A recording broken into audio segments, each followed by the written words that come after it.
Well, everyone, I'm really excited to have with us this evening Stefan Verstappen. Welcome, Stefan. I'm really happy to be speaking with you. Thanks for having me on again, Louise. Stefan, as many of you know at Full Circle, is a member of the project, really quite active, and has been particularly active in the last months finishing his book. I hesitate to call it a book because it's really a huge guidebook, a master's guide to the way of the warrior. So I know that many people will have supported you, Stefan, and will be very keen to hear about the book and particularly how they can get a copy. I've been very privileged to have a look at the completed book, and I have to say that it's so comprehensive and so accessible, and I think very, very relevant for these times. So I want, first of all, to thank you very much for all that effort that I know you've made to compile this and to publish it. Well, thank you, Louise. I really appreciate that. So I'd really like to start this chat by reading something actually which I think comes from the conclusion of the book, because it brings up some of the points I think that we all look at in a very fine manner and leads really well into the discussion that we'll have about the book. So I'm just going to read there from the conclusion, if I may, which says, "Our society is under full-scale attack by psychopaths intent on destroying our minds, our spirits, and our lives. Public education, fluoride, and mainstream media destroys thinking. Feminism, political correctness, and popular culture destroys the human spirit. Chemtrails, vaccines, GMO food, and microwave radiation destroys health. This is not hyperbole. The casualties are real. More than half the population is on psychiatric drugs. 16.5 million are alcoholics, and another 9 million are addicted to illegal drugs. More people commit suicide in 1 year than all US casualties from 15 years of the Mid-East wars.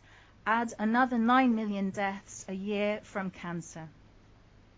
While the body count is mounting, the ripple effects of poverty, mental illness, ruined lives, and destroyed families are incalculable. The goal of this war is to cull the herds and transform the survivors into obedient, soulless slaves. This is always the goal of psychopaths: total domination over fawning, fearful fools. We need to mount a vigorous defense, but there is a fundamental obstacle to doing so. For years, behavioral programming by our schools and media have sought to disempower us, make us apathetic, dependent on the state, and afraid. Before any significant positive change can be made, we need to first rally the troops and empower the people so that they can stand up and make that change. The only way to do this is to reawaken the warrior spirit within. Following the way of the warrior is the last bulwark towards total slavery. And Stefan's latest book is an advanced training manual to teach the skills needed to become a modern-day warrior." So, Stefan, I think this is ideal for Full Circle Project because we've always maintained that it's the warrior spirit that we need to bring in on force. So how are we going to do that? And tell us first perhaps what in your mind it means to be a warrior.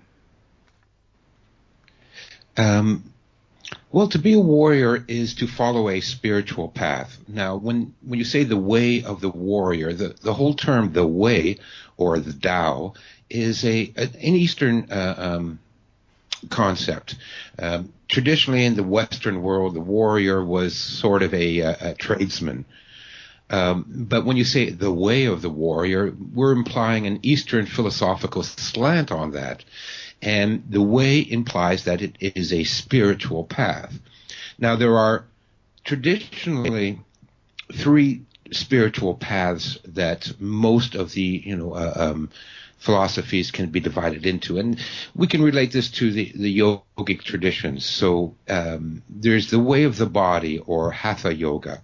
And then there is the way of the heart, which would be bhakti yoga. And then there is the way of the intellect, which is, what was that, Raja yoga. So most spiritual paths follow one of these three categories. One works on the body, self-disciplining the body through posture, through yoga, through movement, and through diet and what you eat, and even taking in psychotropic drugs. That would be working on the body, and through work on the body, a certain level of enlightenment or spiritual development can be attained. The second path is the way of the heart, and this is through devotion, through art, through beauty, through love, through kindness, through charity. And by engaging in these activities, you feed your heart, you feed the emotional part of your being, and again, a certain level of spiritual attainment can be achieved that way. And then third way is the way of the intellect. And the way of the intellect involves complex imagery, philosophical debate, delving intellectually into the nature and origin of things and being. And of course, that's also will provide, some certain spiritual benefits. However, what I believe, and I make the case for it in the book, is that the way of the warrior is very similar to what would be called the fourth way. Now, I got the term the fourth way, or I was inspired into this path through the writings of Gurdjieff and Ouspensky. And the way George Ivanovich Gurdjieff, who was for those of you who don't know, was a early 20th century Armenian Greek philosopher who came up with the path called the fourth way. And what the fourth way does is it works on all three paths simultaneously. And we see this in the writings of the greatest warriors from history, from Japan and China, from Lao Tzu and even Confucius and Miyamoto Musashi. All of these great warriors spoke about the need for a warrior to practice all three methods. A warrior must, yes, discipline the body. He must, follow a martial art or master a weapon. Excuse me. But he must also be an artist, which, excuse me. You must also be an artist, which entails, doing art and engaging the emotions and the feeling and engaging in poetry and music and beauty. And also a warrior should be an intellect, a philosopher, understand strategy and tactics and the meaning of symbols and life. So when you combine those three ways into one way, you create what is a fourth way, one that combines the way of the heart, the mind, and the body. Now, to this, we must add one more aspect to it, and that is, in order to follow the way of the warrior, you are following a spiritual path that focuses on those previous three categories that I mentioned.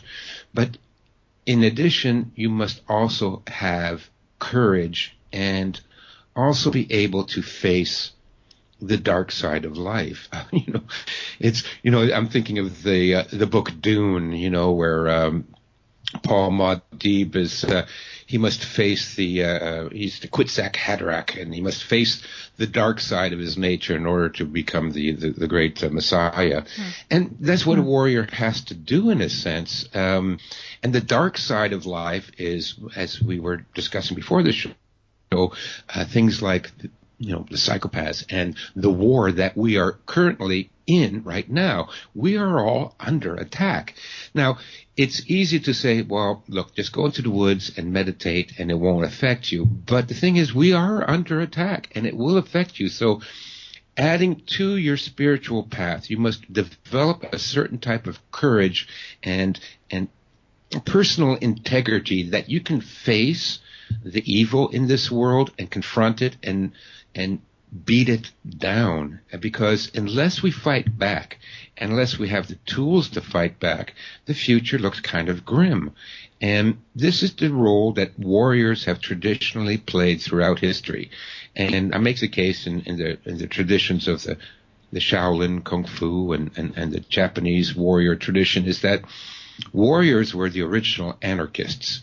They were the ones that were always fighting against the evil empire. It's Star Wars, it's the Jedi Knights. That's the traditional function of warriors throughout history.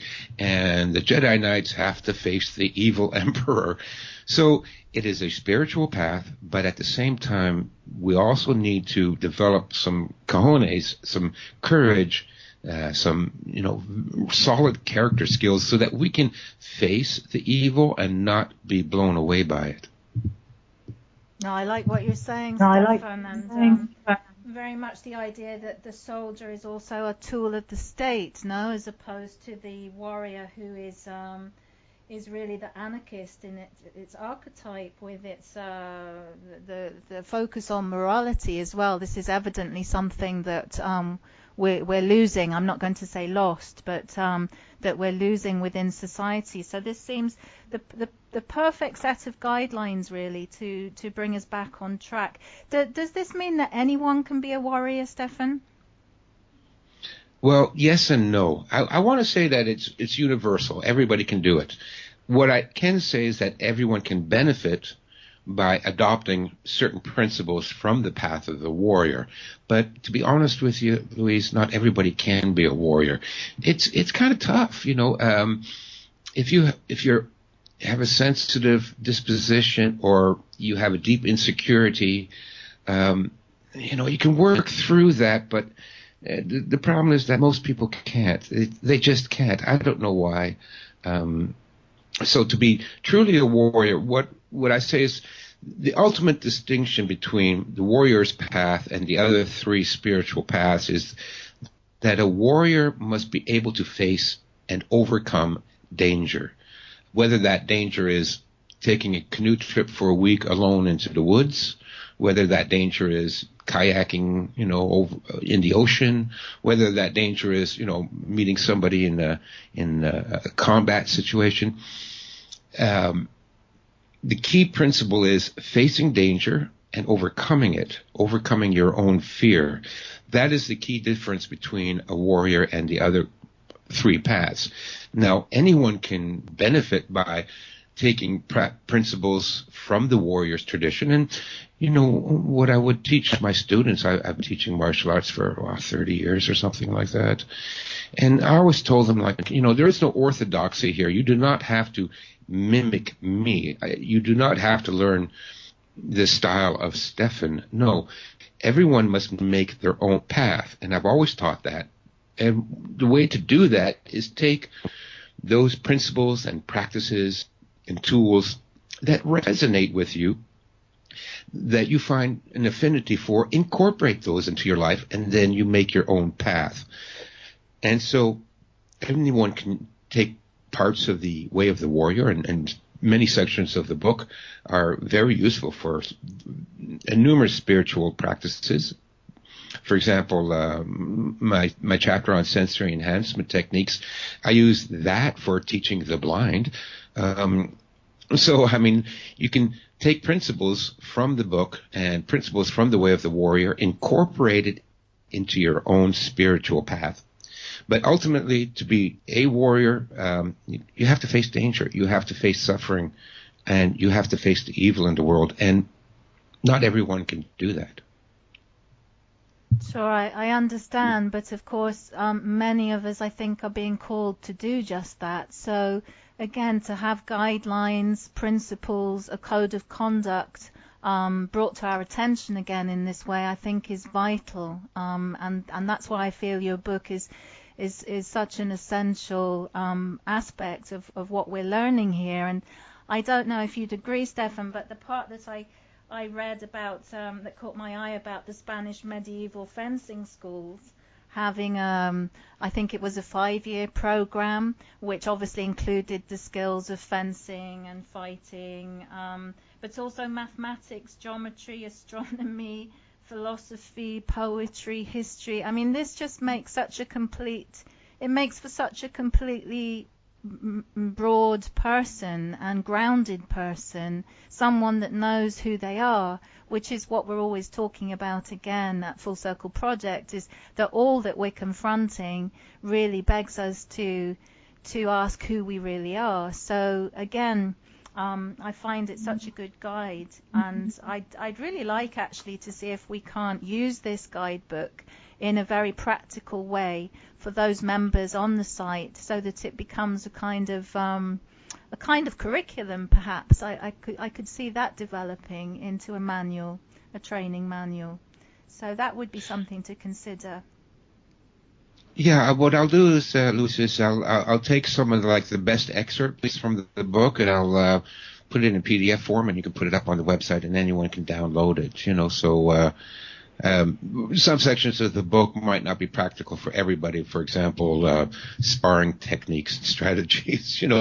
I mean, unless you're actually in the martial arts, that section of the book is not going to really, have a lot of meaning for you. But most of the book is practical techniques, and I'll excerpt them and make them available to all the members for free. They can download it from Full Circle Project. Well, that's very generous, Stefan. Let's see if we can't take it further and put it into practice.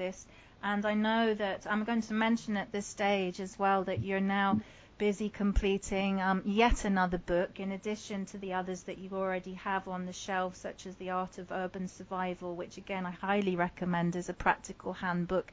The one that we're really waiting for as well is the Community Survival Handbook, I believe, and that one also will provide a really good guide, I think, to the times that we're in. How far ahead, or behind? I'd rather say ahead than behind. Are you in completing that one? Well, I'm 90% finished with it. I'm working on the chapters on support groups. But what I'm trying to do with the 3 books, the 2 that I have out now and the third one that's coming, it's really triage. I have a background. I worked for St. John Ambulance. I'm sure you're British, right, Louise? Yes. Yeah, yes. So you're familiar with St. John Ambulance. I was head instructor and brigade division head for a number of years, and participated in numerous mock disaster drills and with the city. And so I'm doing triage. So what's triage? The first thing is, when you're in an accident or in a disaster, is, are you safe? Are you okay? So that's the first book, The Art of Urban Survival, which is, are you safe? Are you okay? This is what you need to do to protect yourself against crime, against natural disaster, against human disasters such as martial law and war and greed and corruption. So that book is intended for people to quickly get the points that they need to ensure that they are safe. This book, The Master's Guide to the Way of the Warrior, is, now you're doing a self-assessment.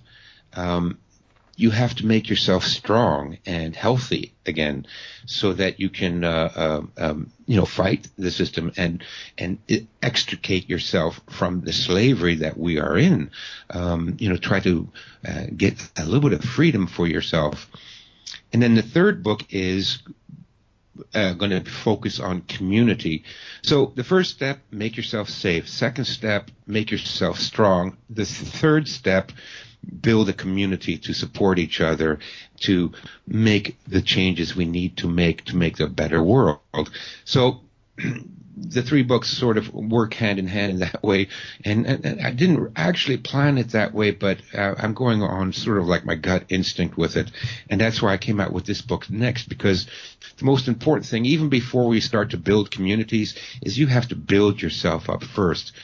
If you're afraid, and if you're weak and you're sick and you're paranoid and you're depressed and you're lonely, and well, you can't do anything then. You need to heal yourself. And so with this book, I try to provide some practical exercises and techniques to make yourself stronger. Now, once you've protected yourself and you're safe from the first book, and you've healed yourself and you've made yourself strong with this book, now as self-actualized people that aren't working out of fear or panic or depression or loneliness, we now form communities, which we ultimately have to do is form small communities. And in the next book I say, even 5 people, that's a community. Let's start with 5 people and to support each other. And with a community, you can survive anything. And also you can make change. By yourself, standing on the street corner, yelling at people to try and save the world. Of course, it's not going to work. But once you have a community and a group, and that's why I was attracted to the Full Circle Project, not only because of the warrior principles that are written on the front page, but also because community is the way to go. You guys are right. You're right on the mark here with forming small communities in your neighborhood, getting together in person, face to face, and designating some common goals and some common practices.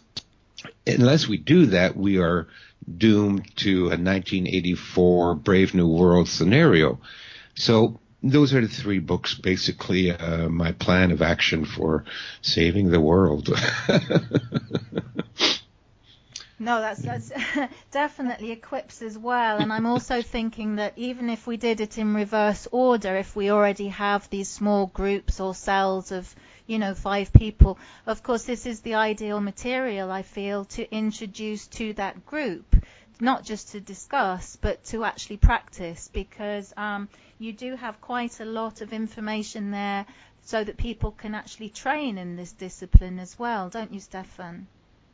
Sure, yeah, I try to cover everything. And again, the book is very similar to the 3 spiritual paths. There's, exercises to develop the mind, exercises to develop the body, everything from relaxation and visualization to training techniques, breathing techniques, postural techniques, and then ways of training the heart, which is throughout the book, the need to commune with nature, the need to engage in music and art and beauty. And then also like I said, the defining characteristic of the way of the warrior, and that is, to be able to face violence and evil and overcome it. So, that's a small group could easily adapt many of these principles and, maybe even have somebody come over and teach a self-defense course or organize a canoe trip. Me, I'm a big fan of going in the woods. Because not only is there an element of danger to going into the woods, but the fact that you're out there and you're doing it, the physical exertion, the fresh air, the danger, the beauty. I mean, this is what the way of the warrior is. So a small community, 5, 10 people that met each other through the Full Circle Project can say, listen, let's get together. Let's do a weekend trip into the woods and see how it goes from there, because the benefits of that are astounding. At one point in my life, I was teaching for the Toronto Boys Home, which was a group home for what they called at-risk youth. These were boys that have a criminal record but were too young to be prosecuted under the adult system, and so they were sent to a group home. And my job was to take them for a week at a time on a canoe trip into one of the most beautiful parks here in Canada, is Algonquin Park, and teach them, wilderness survival and how to build a fire and a shelter and how to canoe and hike through the woods. And the difference that made in these young boys' lives was immense, as it was in my life. I mean, that I owe my whole being to the fact that I was lucky enough to be part of a Outward Bound program for 3 years that taught me those skills. And therefore, I think it's, the benefits are grossly underestimated of doing things like going for a canoe trip, going for a hike through the woods as a group, as a community, working together to feed yourselves, to provide warmth and shelter and protect yourselves, it gives you a confidence and skills that almost nothing else can. So, well, yeah, absolutely. Use this. If you've already formed a group, wonderful. Maintain that community, build that community, and work together as a community and train together. Beautiful. That'd be a wonderful, wonderful strategy. No, vital to get out in nature and sharpen the senses. Stefan, you suggest that becoming a warrior is the first step to changing society. Would you like to help us understand that from your point of view? Sure. Warriors are the independent thinkers in a society. We can't. I confess to being a radical individualist. I'm not. I don't belong to too many groups other than Full Circle. I feel, it's difficult to explain. We have one of the great strengths and weaknesses of humanity is our herd instinct. Now, the strength of a herd instinct is that we work together to create society and build things and clear land and farm. As a community, we can do great things. Unfortunately, what sometimes happens, and it's a weakness, is that our ability to form communities and follow along can be exploited by criminals, psychopaths that control the government. So in one sense, it's good to work together, but on the other sense, you also have to be, let's say, a group of individuals, not just a group. And so the way of the warrior is the only thing, it's the only way I can see that we can fight against the current psychopathic strategy of dumbing us down and making us weak and ultimately destroying us as human beings, as living, wonderful, breathing, spiritual creatures. That's what they're trying to do. I mean, they're trying to kill that in us. So we have to be wary of following leaders. And of course, that's what, Max Egan says all the time too, which again, I agree with. You don't need leaders. You need to lead yourself. So that's why I feel that the way of the warrior is important, because if we have somebody else come up with say an alternative political party, well, that party can be subverted easily, and then everyone can be led once again down the same garden path to the same type of tyranny that they're trying to lead us down now. So the only way to defend against that is if the members of that community are individuals that think for themselves and assess, using critical thinking, and then have the strength to refuse to be followers and refuse to be order takers. That's what will save us. So long as we all just agree and follow the leader, we'll be led down the wrong path. Everyone has to be their own leader in their own life, and to be, your own leader in your own life kind of entails being a warrior. No, I quite see that, because we see so many order takers around who are just not able to take responsibility for themselves. So we certainly need to be working in the opposite direction there. I quite like, though, that as I understand it, the warrior also does work to have leadership qualities, though, even though he may not be a leader as such of a group. I think leadership qualities are good to motivate and help direct people to perhaps a goal that's been agreed to on a common level. But would you say, those are leadership qualities as opposed to being a leader? Yes, well, as I mentioned, there is a chapter. Thank you for reminding me. I forget how much I put into that book, but there is a chapter on leadership. Yeah, it's huge. It's I started taking notes for this book. I'm not kidding. 25, 30 years ago, I actually had a book deal 20 years ago with Weather Hill Press. They were going to publish it. And then there was some mix-up with my literary agent screwed things up. And anyways, it's a good thing I didn't publish it then because it wasn't ready. But, just notes and notes. So there is a chapter on leadership. Why? Well, why? Because, again, I say I don't believe in following leaders.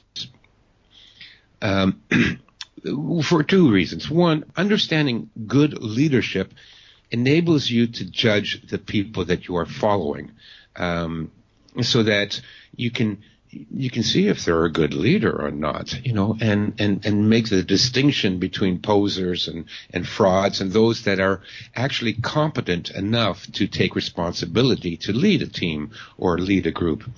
But also a warrior must learn the leadership qualities and develop some leadership qualities because, first of all, it's part of the spiritual path. To be a leader, you have to be competent in what you do and to develop real confidence. We have this, the social justice warriors and the millennial generation that have been all rewarded for participation, and there was never a loser and never a winner. And look how that's turned out. I mean, you can't instill false confidence in people and expect that false confidence to replace true confidence. The way you get true confidence is through doing, through struggling, through working hard, through failure, and through success. And then you have the confidence to lead. You know what you're doing. Even in the traditional military, there were two ways of advancing the person in the military. One was the old commissioned officer route, which was if your family was rich enough and you could go to the right schools, you could automatically, begin your army life as a lieutenant. And then there was the other method, which was trial by fire, or through a system of meritocracy. Now, what happens in combat is those leaders that became lieutenant, became captain or major because they had the family connection, John McCain, they actually do not have the necessary confidence and skills to really lead because they never had to work their way up through the ranks. And that's all fine and dandy when everything is at peacetime and they can just, put on their fancy uniforms and strut around like pompous peacocks.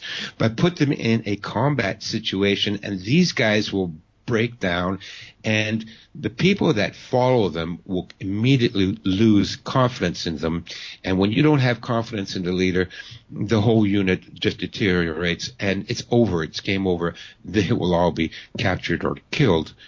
Now, the other way of developing leadership in the military is through meritocracy. So you enter the army as a private, you work your way up through corporal, sergeant, lieutenant, and so on. But you work your way up in the field through developing skills and starting off with small leadership roles and then increasing responsibility. But these guys now have real confidence, real skills. They know everything from the bottom up.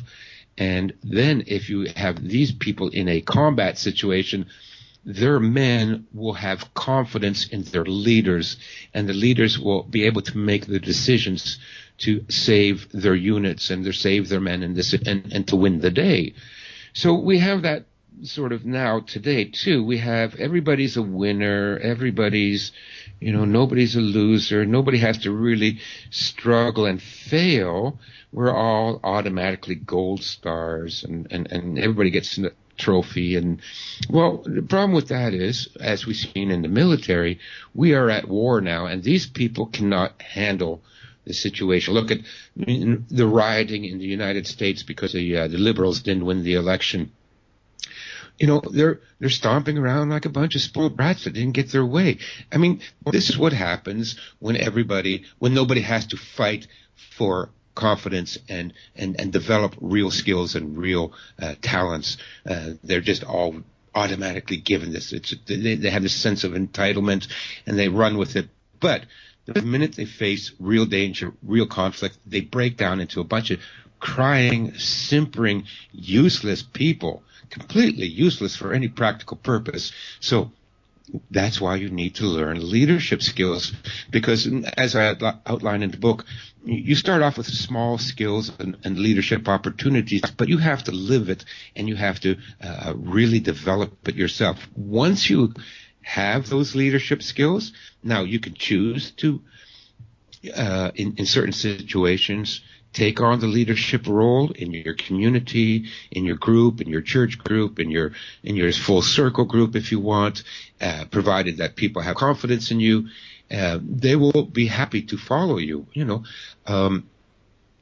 but even if you don't decide to use those leadership skills to become a leader of a community, at least you will have that confidence and those skills that you won't ever fall for the, inane machinations of these posers. Every time I hear on the news, the world leaders, and I look at this group of simpering wimps and idiots, I wouldn't trust them to lead a Boy Scout troop on a hike, and yet they're world leaders. I can't for a moment believe how anybody would think these people are leaders, because I see through them. I know what a real leader is. I know the qualities they need to possess, and nobody running for government office has any of those qualities. So I would never follow them, and therefore learn the leadership skills and qualities so that you don't follow these idiots. I get heated with that. No, exactly. That's very clear. You've made it very clear, and I think our current so-called leaders are making it very clear as well that not only are they incompetent, but they're totally immoral. And certainly, Boy Scouts are the last group of people that I would let them take charge of, taking them into the woods and elsewhere. So. I think it's very good that these qualities at least are made more obvious, and perhaps we can begin to model those again so that they come back into, not back into fashion, but back into our society in a way that's going to be provide helpful guidelines again. What I'm thinking, Stefan, is that this whole thing, it's not new. Empires come and go. No. We seem to be caught up in cycles, don't we, here, of historical nature. So how does the warrior stand in this era in terms of what's happened in the past? What can we learn from the past that we could integrate into the situation we have today? Well, there's a very short chapter. No, all the chapters are pretty short. They're straight and to the point. But there is a short chapter that deals with historical cycles, and it's excerpted or rewritten from a larger essay I wrote on historical cycles that was published in the Trends Journal by Gerald Salente's publication. So we have 4 basic cycles or stages in the cycle of history. And those 4 cycles or 4 stages are the warrior stage, the intellectual stage, the merchant stage, and then an age of chaos and confusion. And it starts off with the warrior age, surprisingly. The warrior age is usually considered the start of an empire, when people are busy working together and building and inventing and conquering the wilderness and exploring, and it's a very vibrant and vital period of history where civilizations are founded. It then evolves into an intellectual stage where the focus now becomes more on intellectual pursuits. This is the age where universities are founded, where libraries are built, where great public artworks are created, architecture and public buildings. Then we evolve into a merchant age. Now, a merchant age starts off good. This is the age where, people tend to be prosperous. They're, making things, they're selling things. There's, lots of stores and restaurants and people doing work and services. And it's also one of the few ages in which people can rise up in their demographic level. So you could be born poor in the ghetto, but through hard work and perseverance, you can become middle class, or you can even become upper middle class and prosperous. The problem is the merchant age always devolves into an age of decadence and greed and loss of values. All the societies, all the civilizations, from Rome and Persia, Egypt and Greece, and of course through the numerous Chinese dynasties, they follow the same pattern. So, the warriors build this civilization, the intellects add to it with beauty and science. The merchants come in and they make everyone prosperous and everyone's happy for a while, but then it eventually devolves into greed and decadence and degradation. And finally what happens towards the end of the merchant age is that because of the greed and the loss of values and the unbridled narcissism of the general population, the society collapses. I mean, you can't run a society on greed and narcissism because everybody's in it for their own gain, unless you have people that sacrifice for the greater good. In some regard, I don't believe that, that's sort of like a communist ideal, which I think they've stolen from us anarchists. But certainly everyone listening here, you sacrifice a little bit of yourself for your family, for your community. You sacrifice your time, your money, your effort. There's nothing wrong with that. But at the end of the merchant age, everybody is in it for their own gain. It's all, what's in it for me? How do I make a buck off of this? And then, of course, it starts to fall down. Then we enter a period of chaos, usually societal breakdown, economic breakdown, civil war, revolution, and things get really ugly, and there's a huge loss of population due to famine, war, crime, and it's pretty obvious that that's the stage that we're going into. And we can see it with the militarization of the police forces, with the unending corruption of the political system. Oh, my God, how these people are allowed to walk the street and they don't have security even. I can't believe it. With the blood on their hands and the misery these people cause. But this is what happens at the end of a civilization. So we're headed towards that. I think everyone is pretty clear that things aren't actually getting better, that things are probably going to get a little bit worse before they get better.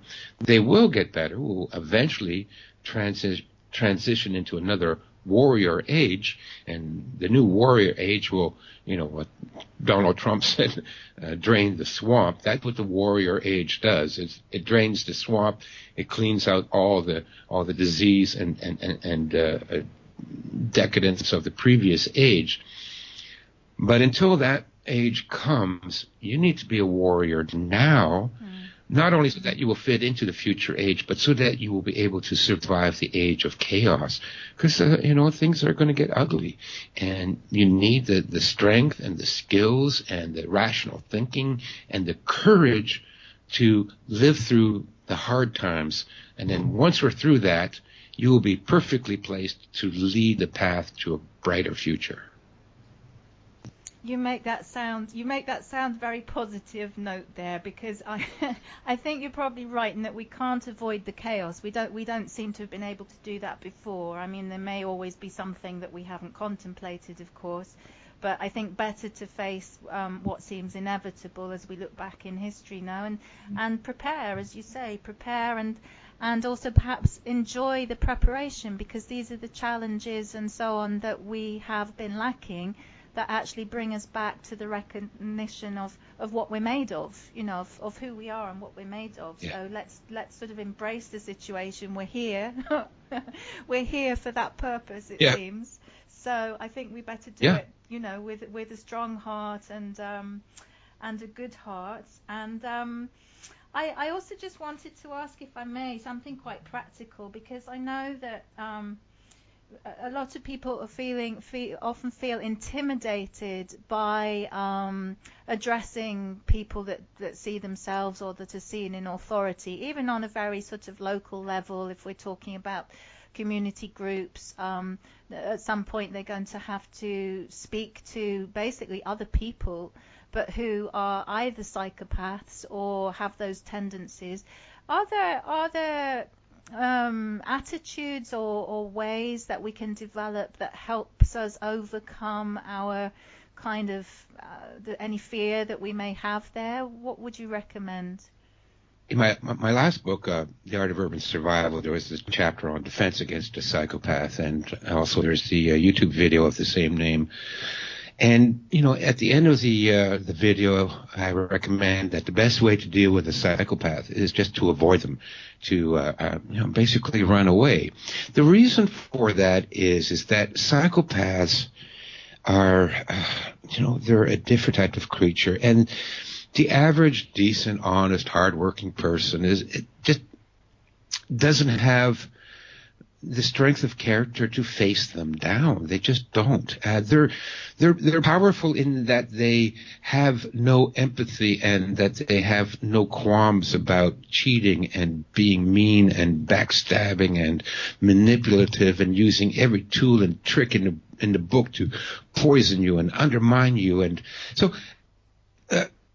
the average person cannot face down a psychopath. Therefore, the book and in the book and in the video, I'm talking more or less to the general population. And no, you're not going to survive going up against a psychopath on your own, not unless you are tough as nails. And that's why the way of the warrior is really kind of important, because if you want to go up against these people, you have to be tough and you have to be confident. Now, that's the kind of confidence, again, like in the chapter on leadership, confidence that you earned, in the field, that you earned in the trenches, working your way up and overcoming adversity and facing fear and facing danger and overcoming it and building that confidence. And it doesn't happen, quickly. It takes years of development to get that level of confidence within yourself that you can face down a psychopath. But somebody has to face these people down. They can't just run amok doing whatever they please to destroy our society and nobody dare to speak a word against them. Somebody has to speak up against them. And that, again, is one of the reasons why I wrote the book and why it's so important, is that the only people that can face these psychopaths are warriors. But I mean real warriors.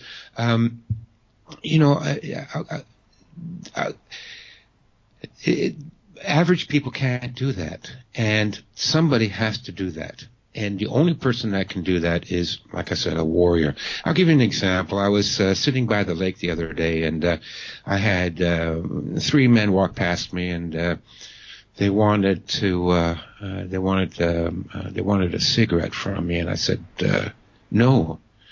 And then it became kind of threatening, and they stood around me and they were, yelling racial epithets at me and stomping. And so I just sat there and I didn't do anything. I didn't respond verbally and I didn't respond physically. Instead, what I used was the look that I give people like that, which is, I'm going to kill you any minute now.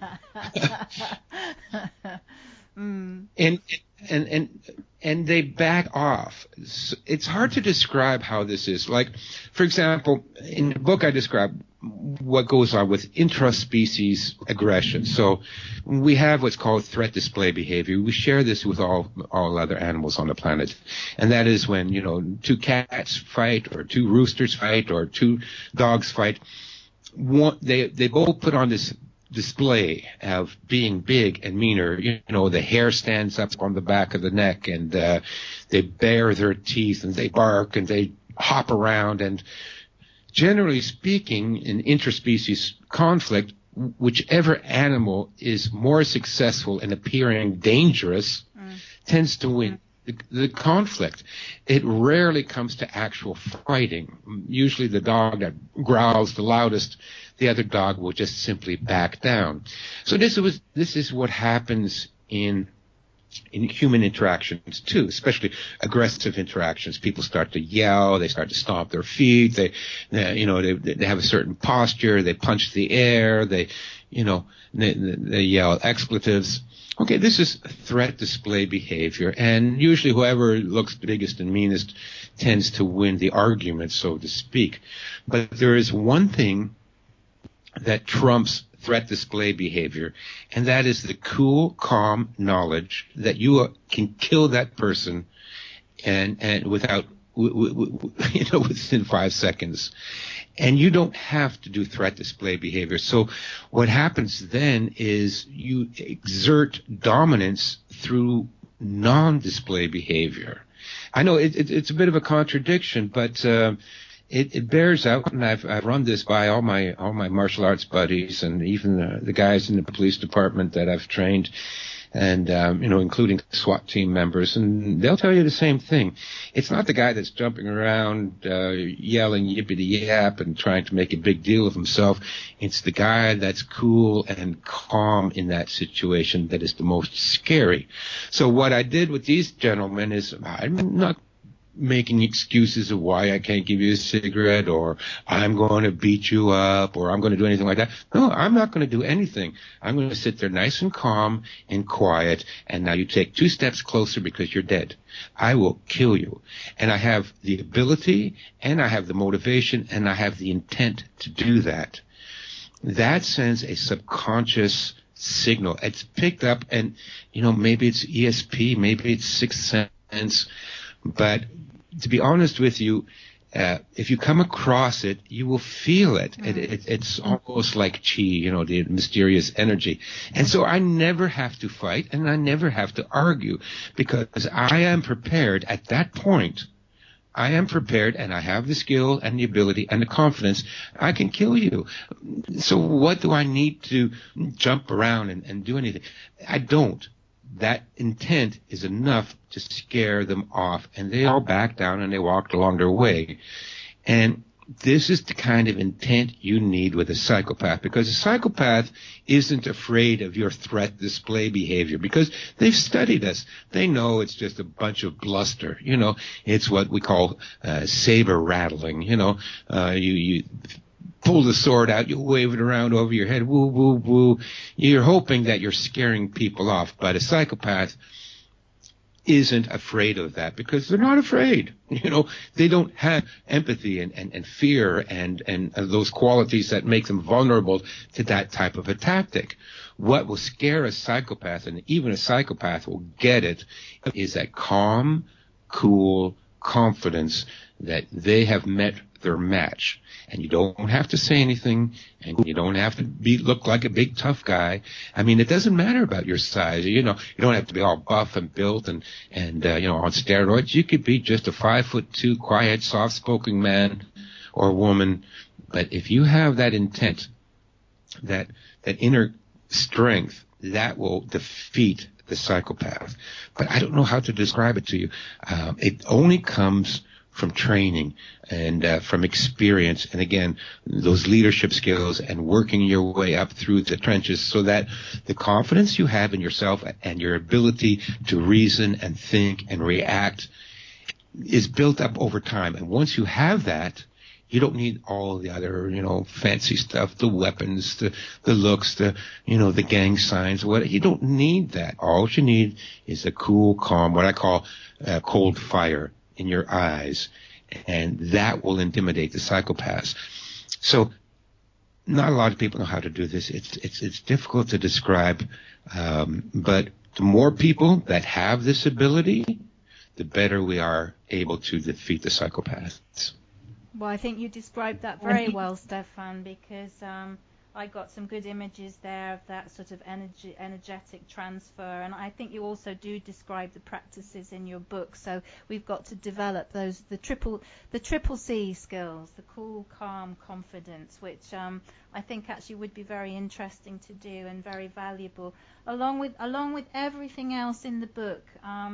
Again, I can't recommend this book enough. I know that you said, Stefan, you'll supply us with some excerpts, which will be just brilliant to whet people's appetite. But I really want to encourage people to try and get hold of the book, how do they do that at this stage? What's the best way to do that? Best way right now is Amazon.com. It's available there. I'm just putting it up on Lulu now, and it's also on Kindle, and probably next week it'll be on Apple or Smashwords or something like that. Oh, that's really good. But Amazon, best way. Yeah. Okay, Amazon. Right. No, that's really good timing. And talking of timing, I think perhaps we've spent enough time with you for now, but I'd really like to be able to invite you back at some stage, if you would, Stefan, because it's an honor to have you here with us at Full Circle with all your, wealth of experience. You express it so well. I think you're a brilliant resource, and I really would hope that we can keep the conversation going and put these things into practice, which I feel is even more important. So people listening, please do get back to Stefan either directly through the Full Circle pages and the messaging system there, or leave some questions for him underneath the interview, which I'll put together along with some footnotes and the very excellent YouTube video that Stefan mentioned there as well. And Stefan, you have your own web page also. Could you tell us that address so people can go and have a look there too? Sure. It's my old website that I've had for 25 years now. It's called chinastrategies.com. And it has, everything that I do because, I follow the path of the warrior too. So I have my artwork up there. I have my martial arts up there and my writing up there. So again, you see the three paths, the heart, the mind, and the body. And what I've managed to do in those areas is sort of all on the website. So you have to go under books and look for The Way of the Warrior. And if you order through my website, you get $5 off if you order through PayPal and direct. But if you go through Amazon, it's a little bit more because Amazon takes their cut. So go directly to Stefan, I would say. Let's see if we can cut out the middleman in the meantime. We need some direct action here, and that's exactly what we're looking for, is direct action. I think this is a wonderful guideline to help us do that, Stefan. So many thanks to you again. It's a great work, really, and I'm sure that it will provide really good reference material for everyone out there. So, yeah, please do come back and speak with us at a later date. And in the meantime, keep writing the next book. We need it so badly. Oh, thank you so much, Louise. I'm happy to come back anytime. And again, because I am a big believer in the Full Circle Project, I think that is one of the few movements that is working in the right direction. And I believe you're on the right track with this. And I think you're making the best effort possible under these circumstances. So I'm a big believer, yeah. Well, thank you for that. As you say, we're all doing the best that we can together. So I think, I think it's going to. It's a work in progress, But as long as we're heading in the right direction and we're doing it with the type of code of conduct that good warriorship offers, then I think, we'll get somewhere. I think so too. Bye-bye then, Stefan. Speak again soon. Thank you. Thank you, Louise. Bye-bye.